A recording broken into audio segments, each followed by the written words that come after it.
Macaé tá fazendo aniversário e cada um tem uma Macaé para chamar de sua. A minha é a Macaé das oportunidades. A minha Macaé é a das histórias. A minha é a Macaé que acolhe, sempre de braços abertos. A minha Macaé é da cultura. São 212 anos. Da minha, da sua, da Macaé da gente. Câmara Municipal de Macaé, celebrando nossa história com você.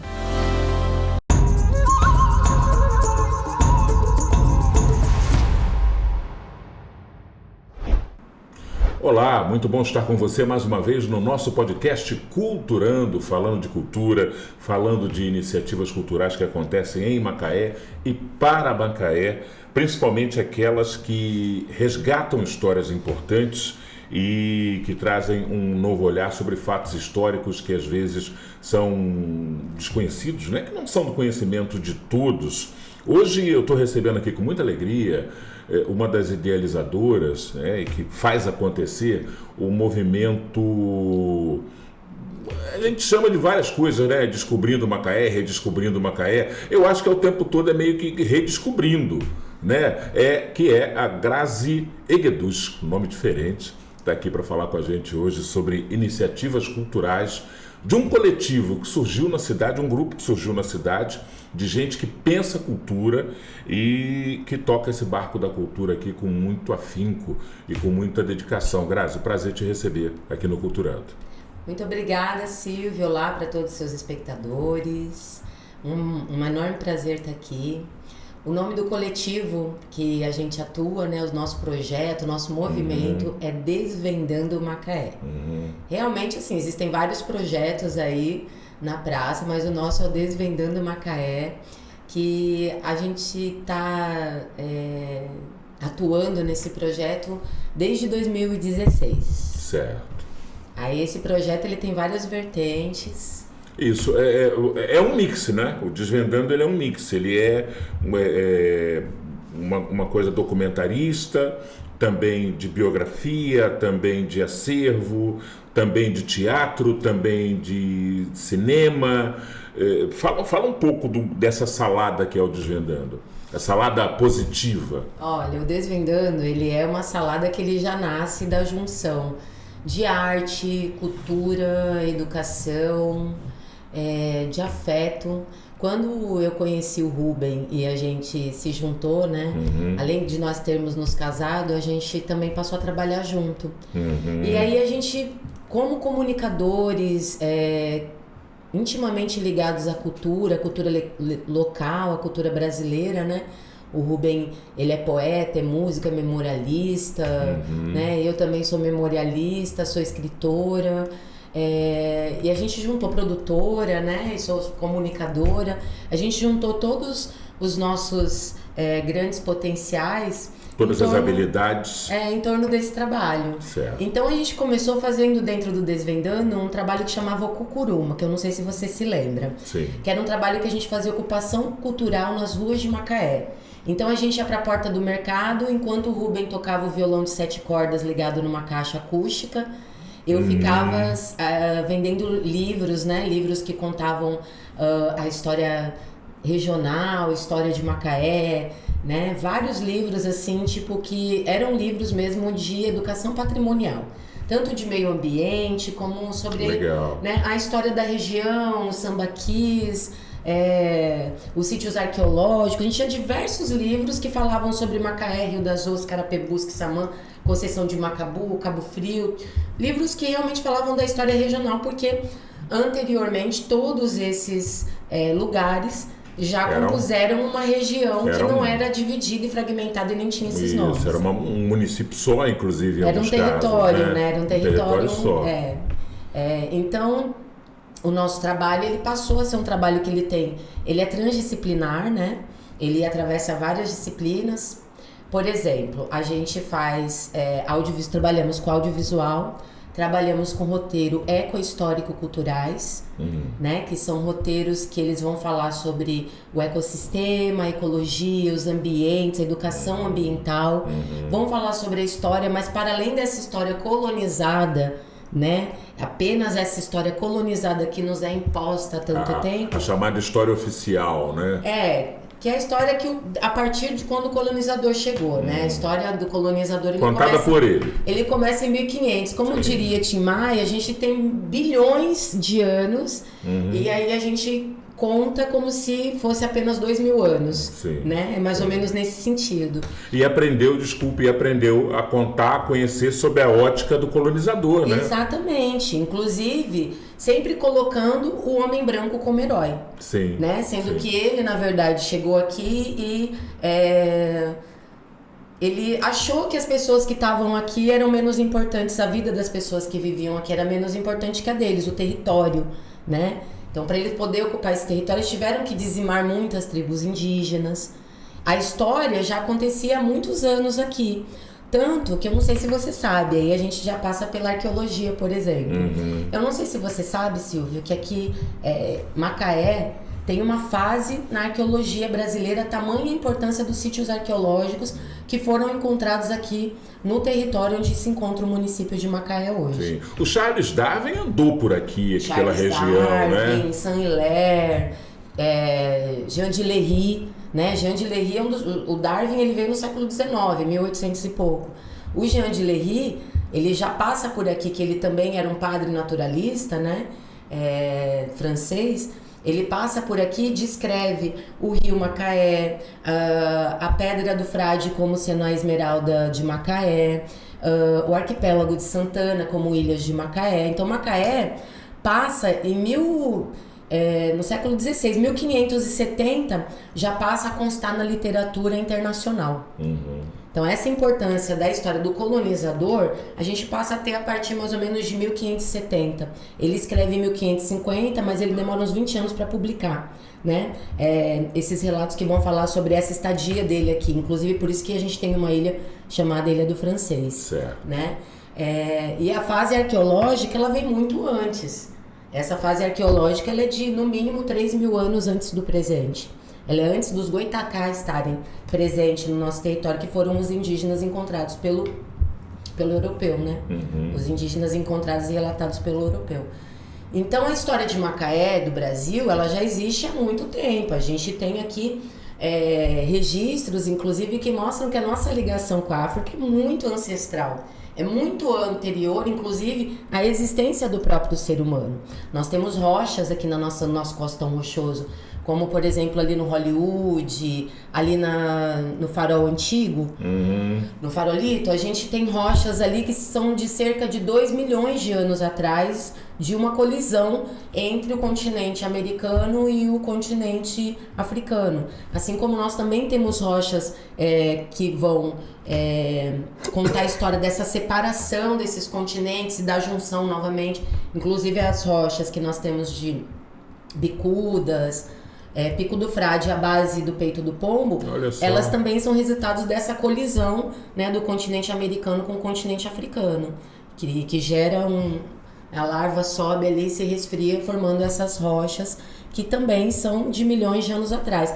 Então, não tem como a gente só contar a história a partir da chegada de Pedro Álvares Cabral e somente sob a visão de quem sabia escrever, né, no latim. Não dá pra zerar o game dali, né? Não Tem dá. muita coisa pra trás. Inclusive, né? Porque eles deixaram de contar muitas perversidades que eles cometeram, né? Com certeza. E eles quiseram não colocar, contar, inclusive, né? As próprias perversidades que eles cometeram como heroísmo, né? De conquistas e tal. E, na verdade, foram grandes chacinas, né? E até hoje os povos indígenas, inclusive, continuam sofrendo, né, uma constante ameaça de extermínio. E você vê tanto os povos africanos, afrodiaspóricos, né, os povos que vieram em massa, sequestrados e trazidos para serem escravizados aqui na América, principalmente aqui no Brasil, que a gente está falando aqui do nosso território, o apagamento da história desses povos. E eles são povos tão fortes, tanto os indígenas como os afrodiaspóricos, que eles existem até hoje com sua cultura. Sua cultura na questão religiosa, né? A sua cultura na questão culinária, sua cultura na questão da memória, né? Da passagem oral dessa cultura para os seus descendentes. Olha como é forte, né? A memória e a cultura verbal. Porque se hoje muitas pessoas brasileiras, né, que nós somos misturados, têm condições de acessar uma religião afrodiaspórica, é porque ela resistiu a muita chibatada. É porque durante muito tempo foi proibido professar a fé afrodiaspórica no nosso território. As pessoas foram sendo batizadas à força, né? Tornadas cristãs na marra. Exatamente. Sem que se respeitasse as suas convicções religiosas e suas crenças ancestrais. Toda essa parte aqui do nosso papo é para falar da questão da arqueologia, do saber arqueológico, que também está no escopo do Desvendando. Mas a coisa avança também em direção a uma, vamos dizer assim, multiplicidade de manifestações que vocês pegam. Por exemplo, eu não tive oportunidade de, para falar ainda da comunidade afrodiaspórica que tem uma cultura vastíssima, eu não pude ir à época no SESI assistir o Macaé Conta Carucango, e que agora vai chegar na Rinha das Artes, né? E é uma produção de vocês também. Exatamente. O Macaé Conta Carucango é um espetáculo incrível. Eu avisei a todos os meus amigos, quem eu pude ter contato, né, e avisar na nossa estreia, que conseguiu ingresso, porque os ingressos eles esgotaram menos de 4 horas. Aí muita gente, porque o ingresso era de graça. Existem muitos eventos gratuitos que nem completa. Que dirá esgotar muita coisa. Mais de um mês antes, porque esses ingressos foram colocados disponível pelo SESI para o público no dia 16 de junho. Um mês e 2 dias antes do dia de fato que ele estreou, que foi o dia 18 de julho. O SESI tem uma lotação pequena, a gente sabe disso, né? Não é um espaço monstruosamente grande, mas você tem razão, tem muita coisa gratuita que não lota, que dá meia lotação, e olha lá. O SESI são 197 lugares. E a gente, tem muito orgulho, né? A gente, na verdade, foi contemplado por um edital.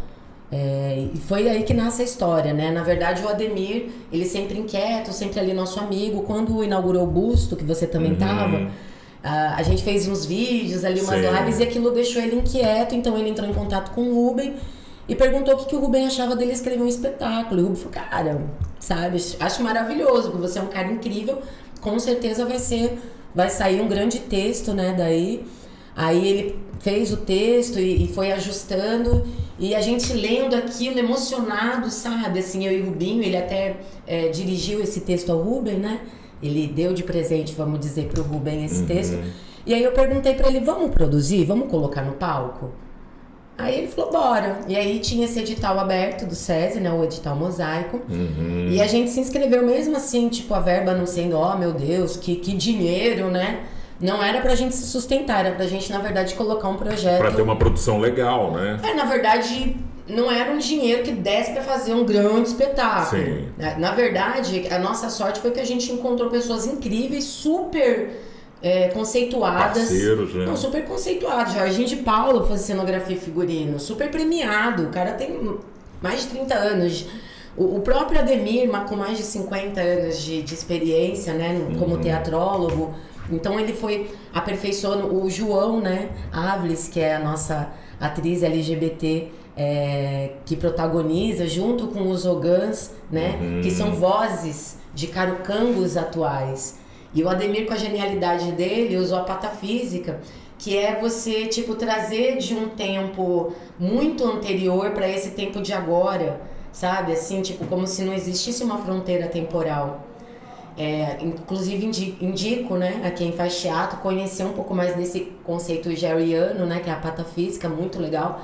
Ele usou muito do modernismo, também falando de Tarsila, de Macunaíma, sabe, assim, então acabou que se tornou uma coisa muito rica, mas ele forjou isso a partir desse contato com o João, a partir do João ter sido escolhido como atriz, porque isso deu um bug na cabeça dele. Ele falou, peraí, o carucango parece ter uma virilidade tão grande, aí vocês estão escolhendo uma pessoa LGBT, então para até ajustar isso, foi onde formou mesmo. E aí a gente conseguiu 3 Ogãs maravilhosos, como eu disse, né, Jorginho de Paula, Hugo Tolipan, que hoje faz som de Paulinho da Viola. O Tolipan virou É figura nacional, Cara, né? ele tem assim prêmios com Bibi Ferreira, sim. Natália Timber. Ele fez Bibi no Teatro Municipal. Ele trabalhou sabe, assim, e ele é premiadíssimo. O filho dele, Danilo, que também é premiadíssimo. Então a gente conseguiu reunir uma galera que, além de, tipo assim, ter muito amor pela arte, também tinha muito talento. Então não tinha como dar errado. E essa galera aceitou fazer por um valor que não era o que realmente eles valiam, né? Pra construir um trabalho juntos. Então todo mundo, assim, tipo, deu as mãos, a gente conseguiu construir. E realmente na estreia a gente viu que o espetáculo ficou incrível. Como foi muito aclamado, a gente decidiu estender uma curta temporada aqui em Macaé, porque a gente tá com diversos outros projetos, né? A gente se inscreveu em diversas outras coisas aí que eu não vou dar spoiler agora. Mas que a gente provavelmente vai dar uma rodada legal pelo Brasil. E assim já é. Que legal. E é isso, levando o nome de Macaé. O João, né? Ele foi escolhido, inclusive, para ser, porque ele tinha se formado na EMART, tinha sido aluno de Ademir. E ele é nascido e criado exatamente no lugar onde Carucango viveu como escravizado, que é a região de Glicério ali, né? Neves ia de Córrego do Ouro até o Frade, a região de Neves. Então, aquela região onde ele mora de Curubichás é exatamente onde acontece. O Carucango foi escravizado ali. Ele foi escravizado e ele aportou em Moçambique. Sim. Então, ninguém nem pode ter certeza, não existe nenhum documento afirmando para a história.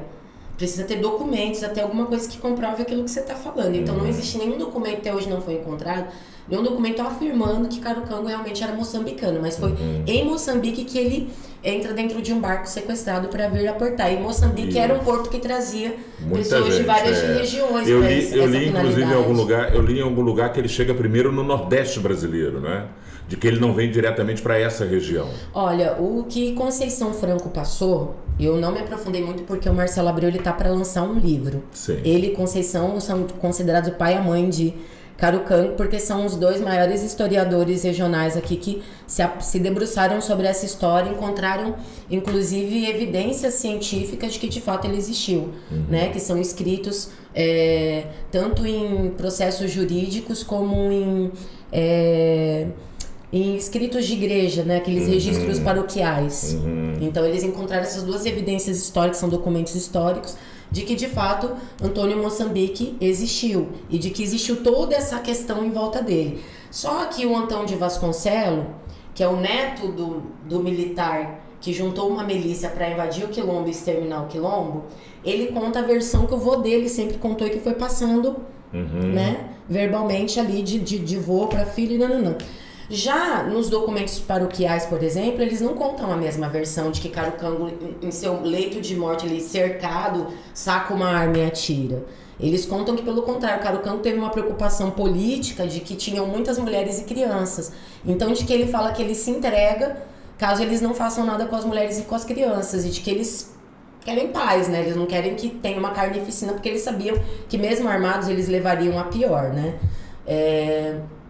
Então e aí o Antão de Vasconcelos faz esse acordo com ele de paz. E quando ele sai, começa a sair todo mundo e tal, e que ele sai, ele toma um tiro pelas costas, cai de joelho, e aí ele toma outro tiro, e aí a galera cai matando em cima dele, arrancando os pedaços dele. Inclusive tinha uma dessas pessoas, que tá escrito, né, nesses registros, que tinha prometido a orelha em troca de R$2.000, entendeu? Como recompensa, a orelha de Carucango e tal. Então, na verdade, rolou uma carnificina, foi com ele. E até o fim, eles colocam ele como se ele estivesse ali afrontando e querendo provocar. Sendo que foi dito, né, aqui no Brasil, por um escritor negro muito importante do fim do século XIX, começo do século XX, de que quando um negro escravizado mata o seu dono, isso daí pode ser considerado legítima defesa. Entendeu? Então, assim, na verdade, tipo, tudo que as pessoas negras foram privadas, toda a violência que existiu em torno disso, dessa história, na verdade acaba virando meio que uma coisa de lenda e depois vira uma coisa muito romantizada, né, dessa coisa da batina e tal. Mas quando você vai procurar nos registros históricos, então, assim, é na verdade decolonizar esse olhar. Porque o colonizador, ele sempre vai contar a história dele do jeito dele para ele que ele possa sair como herói dessa história, quando na verdade só de Carucango ter tido a coragem de enfrentar um sistema como esse, fundar um quilombo, defender os seus iguais, lutar bravamente por liberdade, realmente é um papel de herói. E também a coragem, né, a ousadia para a época e a inteligência de criar, mais do que um simples quilombo, uma estrutura social organizada, né, com métodos, com um tipo de convivência harmoniosa, com poder, mas com direitos das pessoas. Isso foi uma coisa, foi vamos dizer assim, um embrião de sociedade muito interessante, né? Quando a gente lê como as coisas eram decididas, como questões eram tratadas, haviam instâncias de decisões, instâncias de julgamento para que ninguém fosse injustiçado nos detalhes mais comuns do dia a dia entre as pessoas. Era um embrião de sociedade de fato. Olha, sinceramente falando, eu vejo assim, quando eu paro para ler, né, e pesquisar bastante sobre essas questões da colonização aqui no Brasil, eu vejo que os indígenas, por exemplo, eram povos pacíficos que moravam em ocas com 600 pessoas. Então não existia roubo, não existia, ninguém roubava ninguém, era tudo de todos. Não havia eles eram tão necessidade, pacíficos, né, que eles foram exterminados e boa parte deles até acabou se aglomerando ao colonizador, né? Sim. Enfim. Então, assim, eu acredito que essas duas etnias, né, tanto os indígenas como os afrodiaspóricos, eles são, assim, tipo, uma parte boa do que a gente tem da convivência pacífica em coletivo, da resistência. Tanto que se... Bons exemplos. Eu acho que se a comunidade negra no Brasil quisesse vingança, seria bem problemático. Você entende? Com certeza. Então, é sobre isso. Essa questão do Carucango, né, a Conceição Franco e o Marcelo Abreu chegaram a sair no History Channel, né, por conta dessas evidências, eles comprovando que isso daí era um fato histórico mesmo. Então, assim, é esperar esse livro do Marcelo Abreu sair. Eles são pessoas muito inspiradoras, inclusive Marcelo Abreu e Conceição Franco estiveram presentes, porque Conceição Franco, ela conhece João desde pequenininho, ela é vizinha dele, né? Ela conhece os pais de João desde pequenininho. E o João, ele também se sente muito emocionado e muito empoderado desse lugar de Carucango, exatamente por isso, porque ele é um Carucango da atualidade. E o legal do espetáculo é que ele conseguiu fazer esse link, trazendo toda essa riqueza, né, de modernismo e blá blá blá, mas ele fez esse link do Carucango de 1831 com o João, que é um Carucango, e com os Ogãs, que são Carucangos periféricos, negros. Eu não sei se você sabe, mas a primeira lei que foi feita na Câmara Municipal, segundo Conceição Franco, foi criando o cargo de... como que é o nome do chibatador? Capitão do Mato. Capitão do Mato. A primeira lei depois que a Câmara se institui, em 1814, a primeira lei que é feita é para instituir o cargo de Capitão do Mato. E, assim, como as leis tinham, né, seus subitens, assim como tem hoje, ela também proíbe que qualquer pessoa compre qualquer item de escravizado. Por exemplo, se eu sou uma pessoa livre, aí vem as penas. Eu não sei se você sabe que quando a Câmara foi criada em 1813, né, quando a gente é elevado, né, emancipado à vila, em 1813, o que era a gente obrigatório a ter? Uma Câmara, uma casa de cadeia e um pelourinho. Então, um é para punir os negros, um é para punir os brancos e o outro é para o controle, que é a Câmara, né? E aí, quando eles fazem essa primeira lei, 1814, e dizem que é proibido comprar qualquer coisa de qualquer escravizado, supondo que se ele é escravizado, ele não tem nada, ele não tem posses, então automaticamente se ele estiver vendendo uma cocada, ele está roubando o coco, o açúcar, tudo do dono. Então era proibido vender nesse sentido.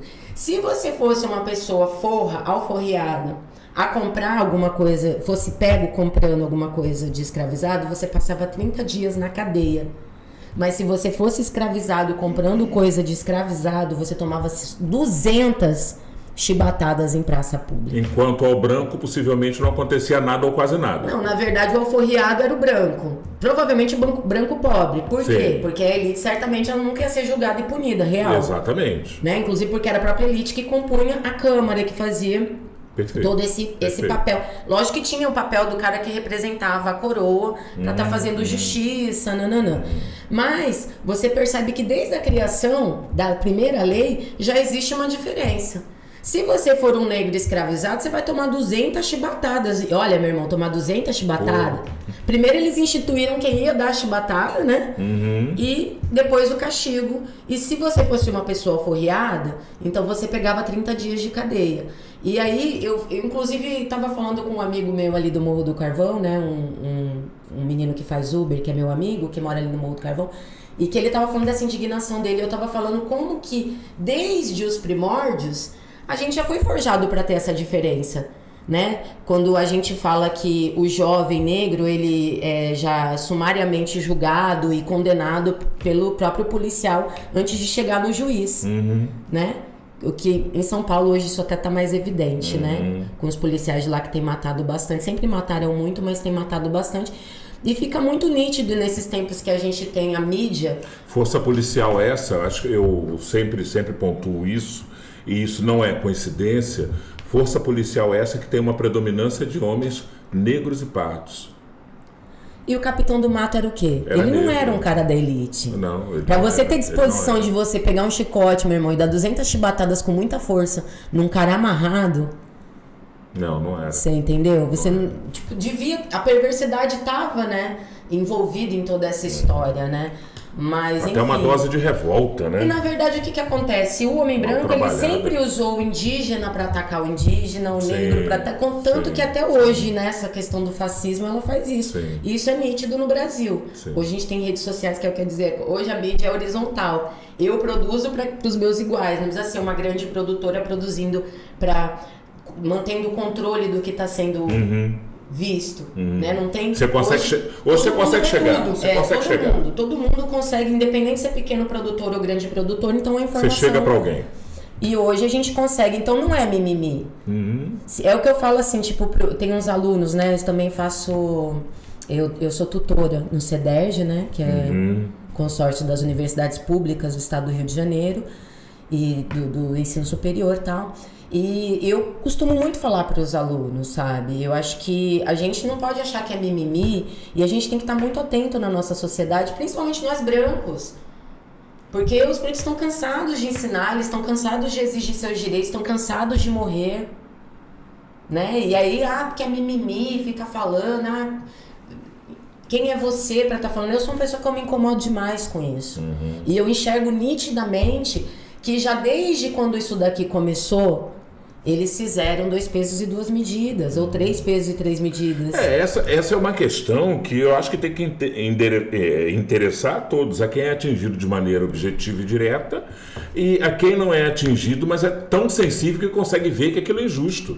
Isso também, porque se você não é vítima do racismo, mas entende que o racismo, a discriminação, te incomoda e te causa uma angústia, então esse problema também é seu. Parabéns por ter essa sensibilidade e você pode ajudar muito, porque essa luta não é só de quem sofre diretamente, mas é também de quem se indigna, né? Quem se indigna também pode dar voz para reverter esse quadro. Ainda sobre Macaé contra Carucango, essa temporada vai de quando a quando na Rinha das Artes? Ela vai de 4 a 6 de setembro. 4 curtinha? É curtinha, uma curta temporada. 4 e 5, 6 de setembro. Não vai dar pra nada, Graça. Dá sim. A rinha é pequenininha, você tem que botar pelo menos 2 semanas seguidas. Se a gente tiver muita procura, porque assim, a gente, como eu disse, temos outros compromissos, né? Além da gente ter nossa agenda do Macaé contra Carucango, todos envolvidos... Cada um tem suas atividades profissionais. Eu conheço praticamente todo mundo, eu sei que todo mundo tem seu trabalho, claro. Né? Então, os meninos, eles tocam na noite, os musicais, os ogãs. O João, ele tem outros trabalhos de dança, de arte. O Ruben toca também, dá aula. Ademir é professor. Então todo mundo, assim, na verdade entrou pelo amor, né? O Hugo Tolipan, que tá aí fazendo turnê com o Paulinho da Viola. Gente, me leva junto com vocês. Enfim, tá todo mundo muito ocupado. Então a gente tem que afinar nossas agendas para que a gente possa realmente... Claro. E essa não vai ser a última oportunidade. A gente é de Macaé. A gente espera poder fazer muitas apresentações aqui. Nesse momento, o que a gente consegue fazer é isso. Além das outras coisas que a gente pretende fazer com o Macaé Conta Carucango também, né? Que é colocar realmente Macaé Conta Carucango na pista. Você falou que não quer dar spoiler sobre os outros projetos e eu respeito, mas mesmo assim eu posso perguntar, obviamente, né? Tem projeto que eu acho que é uma coisa, e eu vou perguntar porque eu sinto falta. É uma expressão artística e cultural que eu amo, que eu sou um consumidor compulsivo, e eu sinto falta aqui, que é o documentário. Vocês têm ideia de fazer documentários? Muitos. A gente tem a ideia de fazer... É que eu não posso ficar falando, porque senão depois como que a gente vai fazer uma coisa que... Não, lógico. Mas claro. A gente tem, assim, tipo, inclusive documentários inscritos em editais. Sim, bacana. A gente, na verdade, como a gente faz um trabalho multimídia, a gente tem vídeos no YouTube, que são vídeos educativos, gratuitos, fruto de pesquisas sérias, né? A gente procura... É impossível que uma pessoa fale bobagem? Não é impossível, mas a gente procura mitigar essa possibilidade ao máximo. Certo. Então a gente busca muito ter fontes seguras sobre o que a gente está falando, inclusive porque a gente sabe que o nosso conteúdo no YouTube, ele é muito procurado para concurso, ele é muito procurado para suprir a necessidade das escolas de educação patrimonial local, que inclusive a gente também faz um trabalho gratuito desde 2016 para as escolas públicas de Macaé, né? Que a gente leva essas escolas para fazer roteiros pedagógicos, e esse trabalho chama Macaé um museu a céu aberto, né? Que a gente faz um olhar decolonizado, então a gente leva essas pessoas para ter uma educação turística, entender o que é o turismo, não só como serviçais, mas como seres, cidadãos e possíveis turistas também, né? Não é porque eles são de escola pública, são de periferias, que a gente tem que excluir mais ainda eles. Então o nosso trabalho é mais voltado para essa galera nesse sentido de educação turística e também de educação patrimonial, que é compreender aquele patrimônio, entender quem foi que elegeu aquele patrimônio ali como um busto que vai ficar expresso ali, quem que foi aquela pessoa, o que ela significa, inclusive provocar esses alunos a eles refletirem se esses monumentos que estão expostos hoje em Macaé, se o que hoje a gente tem de monumentos, se isso representa eles. Mas os nossos roteiros, como eu te disse, eles vão além disso. Então a gente também fala sobre a Restinga, sobre a Mata Atlântica, sobre essas rochas milenares que a gente tem. E aí vocês vão até as escolas? A gente, na verdade, sai com as escolas em passeios por Macaé. Certo. Só que não são meros passeios, a gente até evita colocar como passeio. A gente pede aos professores, principalmente para os mais pequenininhos, que nunca coloque para eles que vai ser um passeio. É uma aula em campo. Você vai ter uma aula que vai falar sobre história, geologia, arqueologia, geografia, sobre biologia. A gente tem um cabedal, uma capacidade assim, de um amplo aspecto de áreas do conhecimento que a gente consegue falar, né? Eu, por exemplo, sou licenciada em turismo, então aí eu já pego um pouco da pedagogia e já pego o turismo. Pedagogia e turismo. Aí eu fiz uma pós-graduação, uma especialização em História e Cultura no Brasil, para compreender melhor esse contexto histórico, cultural, de como se formam, blá, blá, blá. Depois eu faço um mestrado em Ambiente, Sociedade e Desenvolvimento no NUPEM. E por mais que pareça uma coisa assim, tipo, muito superficial, se você for estudar ambiente, sociedade, desenvolvimento, né, que são os 3 pilares hoje de qualquer coisa que a gente venha falar, inclusive do turismo, é muito amplo também esse aspecto, inclusive tendo tido a oportunidade de me formar no NUPEM. Então a minha formação ela é bem assim ampla, ela não se resume a uma coisa, assim, tipo, eu não trabalho só com história. E isso para mim é um privilégio. Talvez se eu fosse historiadora, eu ficasse um pouco mais presa às questões técnicas de ser uma historiadora, né? Mas como eu sou turismóloga e o turismo ele envolve diversas áreas do saber, então eu já me formo nesse sentido de ter... E você aí consegue ter um olhar mais amplo, né? E a minha filha ela é licenciada em Biologia e faz mestrado que ela também compõe, né, o grupo com a gente, a Jane Liz, eu e o Ruben, que somos o Desvendando. Sim. E a Jane Liz, ela é super nerd, assim. Ela até nem sai muito na foto, porque ela sempre prefere tirar a foto. Ela é mais tímida. Ela não gosta muito de falar e tal. Mas ela se formou em guia, ela fala, mas ela é um pouco tímida. Então ela tá sempre acompanhando a gente. E ela que faz todas as questões tecnológicas. Se precisar editar um vídeo, tudo que precisa fazer nesse sentido, assim, desses vídeos que a gente coloca na internet, fazer criação de inteligência artificial, ela é ótima para criar prompt. Então ela é uma menina, assim, super nerd, assim, que a gente, na verdade, usa as habilidades de cada um e todas juntas. Então a gente consegue, quando a gente pega um grupo, seja da comunidade, um turista ou escola, a gente consegue ter um aspecto muito amplo de diversas coisas do que a gente está vendo. Isso é bom, né? Não é muito só, bom. Por exemplo, subir na igreja de Santana, dali a gente consegue falar de geografia, de história, de geologia, parado ali na igreja de Santana. Entendeu? E você, quando está com um grupo de estudantes, vocês quando estão com um grupo de estudantes, que você começa a falar dessas coisas, principalmente para os maiorzinhos que têm uma boa compreensão, e começa a apontar isso e fazer o contexto histórico, você percebe a surpresa? Porque tem muita coisa que passa batido pelas pessoas, elas não se dão conta que aquela pedra que está ali tem um contexto histórico riquíssimo embutido nela, e a pessoa não tem conhecimento. Ela vê e é só uma pedra. Vocês percebem quando essa juventude se surpreende com o tamanho da riqueza histórica que é colocado diante delas? Eu percebo o seguinte, os professores se surpreendem muito, porque a gente também é acompanhado pelos professores. Inclusive, quantas vezes eu na Praça Veríssimo de Melo passei, falava do laguinho, e os professores, eu já atravessei isso aqui 50 mil vezes, nunca percebi que tinha um lago. Então, os adultos, né, no caso, os professores. A gente também faz esse trabalho com a CEMED, né, fazendo com orientadores pedagógicos, professores e diretores. A gente tem esse histórico, mas o nosso foco mais são os alunos periféricos. Mas se os alunos for feito com eles e não tiver o professor sabendo do que se trata, fica difícil. Já os alunos, a gente sempre dá preferência aos alunos que têm mais dificuldade na escola. Teve uma época que esse trabalho a gente fazia com as crianças que eram aqueles que ficavam de recuperação, que tinham déficit de atenção, que eram os mais levados.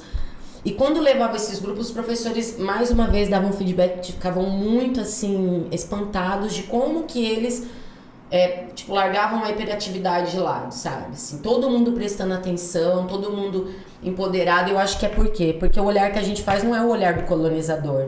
E também não é falando mal dos povos, e também não é falando que isso é mimimi.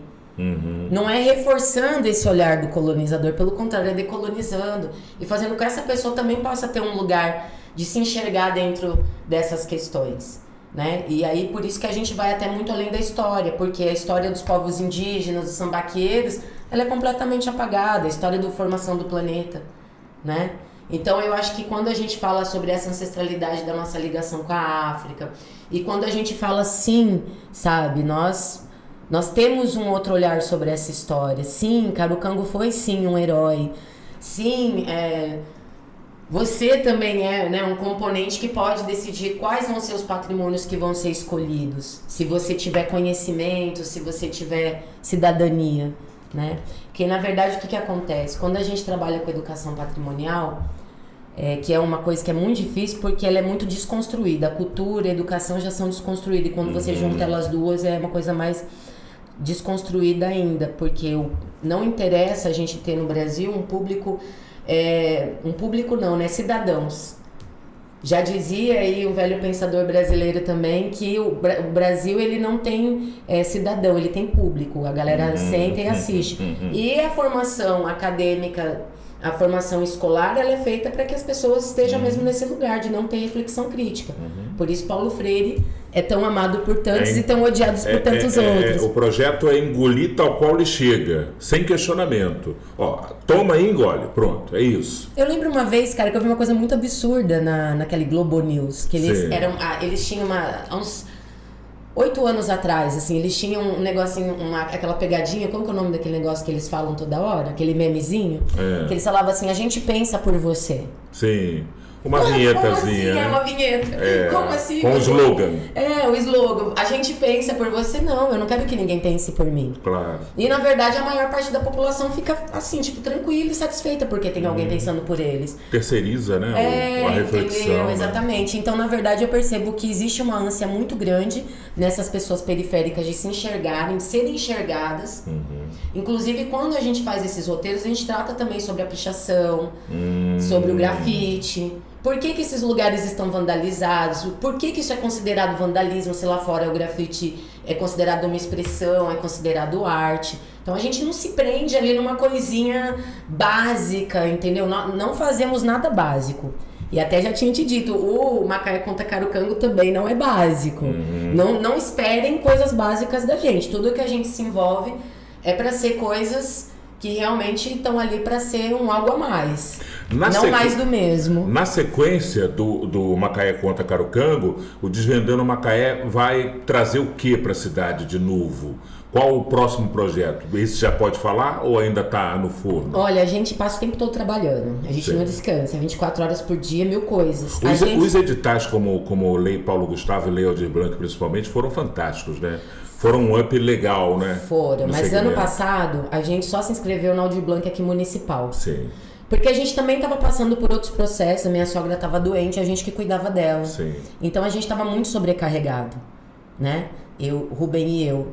E Jane Liz também, com essa questão do mestrado dela. Então a gente faz um trabalho realmente muito colaborativo. Não dava para fazer muita coisa. Naquele momento não dava pra gente se propor a fazer coisas grandes. Sim. Infelizmente a minha sogra veio falecer em outubro, né, do ano passado.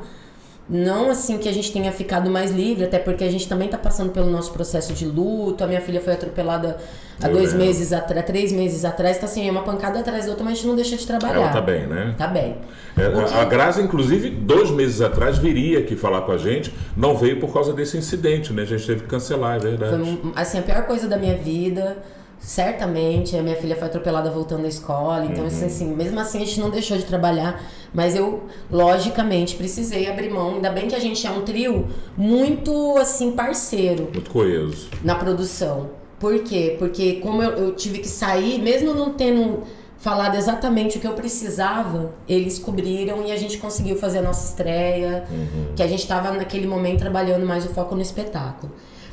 Sobre coisas novas, a gente, há cerca de 1 mês ou um pouco menos, saímos publicados no Guia de Afro-Roteiros do Ministério do Turismo, que é chancelado pelo Unesco. Pô, legal, hein? Né? A gente conseguiu registrar 2 roteiros aqui para o Sudeste e colocando o nome de Macaé, de Conceição de Macabu e de Quissamã em voga, desses roteiros que a gente já faz para lá para Quissamã, e do roteiro que a gente passou a fazer esse ano para Conceição de Macabu, né, que é o roteiro sobre Carucango e que em algumas versões pode abordar Mota Coqueiro, outras histórias, inclusive sobre Charles Darwin, que ficou hospedado lá em Conceição de Macabu, que fazia parte de Macaé, enfim.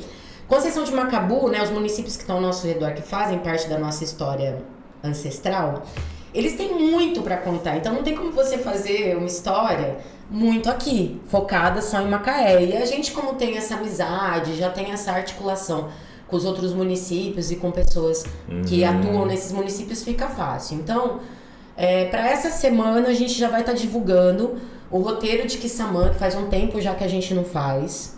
Então a gente vai colocar esse roteiro no ar com tudo o que tiver direito. Vai ser um roteiro muito especial, e é o que eu já te disse.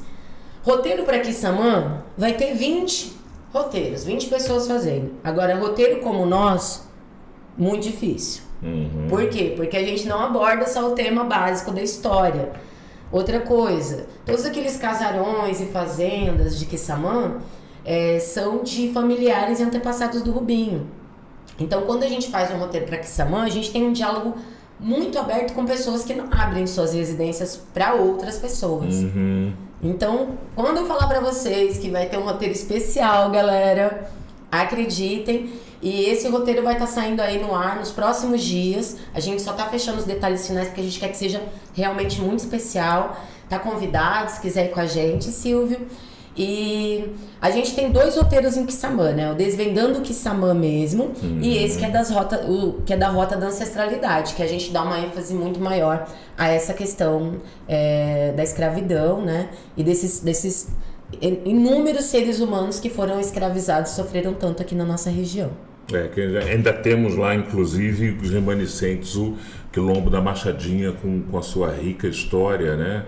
E os seus sucessores que estão lá ainda resistindo com um trabalho cultural muito bacana. Grazi, o Desvendando Macaé está nas redes sociais, não está? Está nas redes sociais. As pessoas podem acompanhar onde? Desvendando, a programação? No YouTube, no TikTok. A gente tem LinkedIn, apesar que eu vou te falar que no X e no LinkedIn faz um tempo, e no Telegram, né? Faz um tempinho que a gente também não consegue dar conta de atualizar tudo ao mesmo tempo, né? É porque são muitas coisas, a gente tá aí providenciando, ter uma pessoa que seja específica mesmo para dar conta dessa parte. Mas é que como são ideias muito intrínsecas da gente, é muito difícil terceirizar isso. Sim. E tem momentos em que a gente realmente fica mais sobrecarregado. Às vezes o espectador, né, o público lá da internet não entende porque a gente passa ali uma semana sem conseguir, às vezes, fazer uma postagem. Mas às vezes é porque a gente tá passando por um problema como esse que eu passei, né? De ter um ente atropelado, hospitalizado. E tem algumas plataformas que você não consegue indexar e fazer uma única publicação que replique em todas, como é possível, por exemplo, com o Facebook e com o Instagram. Que você consegue fazer uma única publicação e ela espelhar. Né? Quem dera pudesse você espelhar numa única publicação, mandar para todos os canais. Mas está no Instagram e está no Facebook também, não tá? Tá no Instagram, tá no Facebook. É só procurar o Desvendando Macaé. Inclusive, a gente teve a oportunidade de fazer alguns programas com a Alissa Gomes. Sim. Né? Que da ela InterTV. Da InterTV, né? Do interior aqui no Norte Fluminense. Isso. Ela faz alguns programas sobre turismo. Isso. Então, em 2023, a gente recebeu ela. Em 2024, também recebemos ela. Ela teve lá pelo Sana, andou. Teve pelo Sana, No Sana não foi eu que recebi ela. Assisti. Eu levei ela na Bicuda e em alguns lugares aqui para conhecer umas pessoas nos lugares especiais de Macaé. E também a gente teve um do ano passado que foi na praia, que a gente foi lá para pro Farol, que também são muito legais. Se vocês quiserem procurar, tá na plataforma do Globoplay. Mas a gente, na nossa página do Instagram, tem lá um Linktree que tem inúmeros trabalhos nossos, que a gente também escreve em jornais. Além de tudo, a gente ainda escreve em jornais. Tem 2 jornais que a gente é colaborador, na verdade 3, né? O RJ News, o Giro da Costa do Sol e o Diário da Costa do Sol, que a gente já é colaborador desde 2019, se não me engano. Então lá a gente já tem várias coisas publicadas. Eu também precisei dar um tempo por essa questão que aconteceu aí alguns meses da minha filha, porque isso daí exige uma concentração, né? Você escrever um texto. Esses textos são todos baseados em pesquisas acadêmicas que a gente fez. E então, quando você entra no Instagram, vai ter o Linktree lá, no Instagram do Desvendando Macaé, e também tem o do Macaé Conta Carucango. A gente tem o Instagram especificamente do espetáculo, né? Bacana. Mas no do Desvendando Macaé você acessa todo o espectro do nosso trabalho. Tudo que a gente faz. Desvendando Macaé. Desvendando Macaé. Vai achar de primeira lá. Vai achar de primeira. E aí a gente tá sempre fazendo roteiros aqui na cidade. A gente não tem se programado para colocar um calendário muito longo, de longa data, porque a gente está envolvido em diversos projetos. Então a gente vai colocando na medida do possível, né, os roteiros, os nossos trabalhos. E em breve, até o final do ano, a gente vai estar com muita novidade boa, que eu realmente não vou poder dar spoiler. Acompanhe nas nossas páginas das redes sociais, principalmente no Instagram, né, que a gente está por lá. @Desvendando Macaé no Instagram. Ela não pode dar spoiler, mas à medida em que as coisas forem acontecendo, estarão lá na rede social também. E à medida em que elas acontecerem, a Grazi vai voltar aqui para a gente conversar um pouco mais, porque eu acho que tem muito assunto ainda que a gente pode desenvolver, muita coisa que a gente não pôde falar nesse curto espaço de tempo aqui, mas que a gente vai falar posteriormente, porque esse é um trabalho multifacetado do ponto de vista das expressões culturais que o grupo abraçou e que vai render muita coisa boa. Eu não tenho a menor dúvida disso e a gente está de portas abertas aqui para falar. Grazi, queria te agradecer muito, pedir para você mandar meu abraço para o Rubinho, também para a tua menina e desejar sucesso para o grupo e pintando coisa nova, avisa para gente, hein? Gente, muito obrigada pela oportunidade de estar aqui na TV Câmara mais uma vez. É muito especial poder estar com você, Silvio, um grande amigo querido. Quando precisar, estamos aí. E, gente, é isso. A gente trabalha com muito afeto. Se você quer conhecer mais sobre Macaé, com amor, com pessoas que amam e respeitam a história, não vão estar te contando de qualquer jeito essa história, vem com a gente, Desvendando Macaé. Vai lá, @Desvendando Macaé no Instagram, você vai saber tudo sobre esse grupo sensacional que hoje foi tema aqui no nosso Culturando. Como eu sempre digo, Culturando é esse espaço que a gente fala da cultura e das coisas boas que que acontecem aqui na nossa cidade. Lembra você mais uma vez, se você não é assinante ainda do canal TV Câmara, assine o canal, ative o sininho das notificações para você ser avisado que tem conteúdo novo no canal, tá bom? Compartilha esse podcast aqui com os amigos, hein? Manda para todo mundo aí, para o grupo da família, pessoal do trabalho, o pessoal da social, do happy hour, porque tem coisa boa acontecendo na cidade e é bom que todos saibam, tá bem? Temos um encontro marcado na nossa próxima edição. Um forte abraço e até lá!